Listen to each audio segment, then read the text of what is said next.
የነዋሪዎቿ ቁጥር ከጊዜ ጊዜ እያሻቀበ የመጣው አዲስ አበባ ፍላጎቶቿም በዛው ልክ እያደጉ ነው። የትራንስፖርት ስርዓቱ ደግሞ ከነኚህ መካከል ቀዳሚው ነው። በተለይ በታክሲ አሽከርካሪዎች በህግ ከተቀመጠው ታሪፍ በላይ ማስከፈልና ህዝብን ለምሬት መዳረግ ደግሞ በትራንስፖርት ተጠቃሚዎች የሚሰማ ቅሬታ ነው። ኤኤምኤን ቅኝት ባደረገባቸው አራዳና የካ ክፍለ ከተሞች በሚገኙ የታክሲ መጫኛና ማውረጃ ስፍራዎችም ይህንኑ ማረጋገጥ ችሏል። ከፈለክ ውረድ ነው የሚባለው።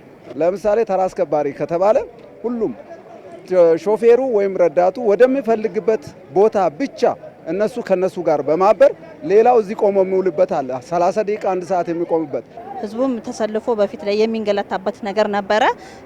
ይሄ ተርሚናል የሚባል የተለጠፈውን ነገር ትተው ወደ ሌላ አቅጣጫ ነበር የሚሄደው። በየቦታው ተራዎቹም ይጠይቃሉ። አንድ ሁለት ሰው አራሰም ገብቶ ያው የተራ ብሎ የመጠየቅ ነገር አለ። በዛ በእነሱ በተራ አስከባሪዎች በኩልም ይሄ ነገር ይታያል። ከዛ የሚመጣ ጫና ሊሆን ይችላል።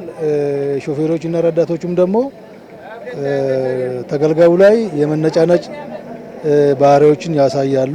ከትራንስፖርት ተጠቃሚው ባሻገር አሽከርካሪዎችም የእሮሮ ተካፋይ ናቸው። ምን ከፍለው ክፍያ ተመጣጣኝ አልነበረ።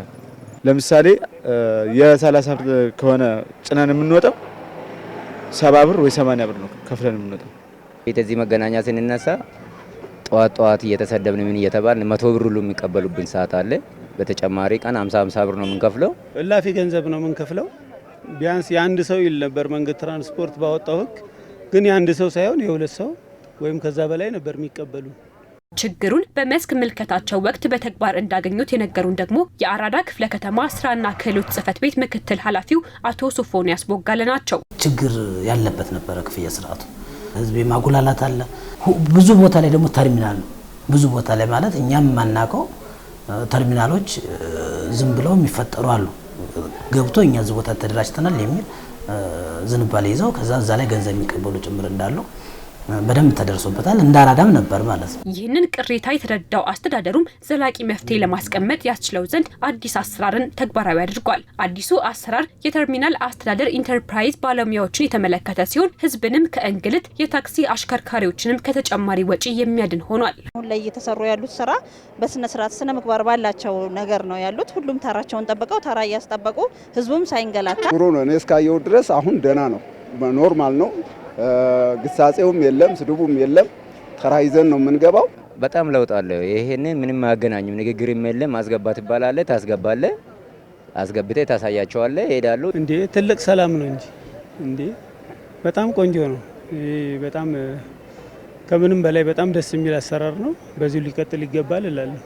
ቁጠባቸውንም እንዲቆጥቡ ለመንግስትም መግባት ያለበትን ታክስ እንዲያስገቡ ከዛ በኋላ ደግሞ ማህበሩ በራሱ ደግሞ የራሱ ጥሪት ማፍሪያ ይዞ ከ2 ዓመት በኋላ ሲለቁ ውጤታማ እንዲሆኑ ለማድረግ እየታሰበ ነው ማለት ነው። ስለዚህ ሹፌሩንም ይጠቅማል፣ ህዝብም አይንገላታም። የተደራጁ ማህበራትም በአግባቡ ህጉን ጠብቀው በአግባቡ እንዲጠቀሙ ያደርጋል ማለት ነው። አዲሱ የአሰራር መመሪያ ማህበራት ተደራጅተው መቆየት ያለባቸው ጊዜ ለ2 ዓመታት ብቻ እንዲሆን የሚደነግግ ሲሆን መመሪያውን መሰረት ባደረገ መልኩ በታክሲ ተራ ማስከበር ስራ ላይ የተሰማራ አንድ ወጣት ለ2 ዓመታት ካገለገለ በኋላ ወደ ሌሎች ስራዎች እንዲሸጋገር የሚደረግ ይሆናል።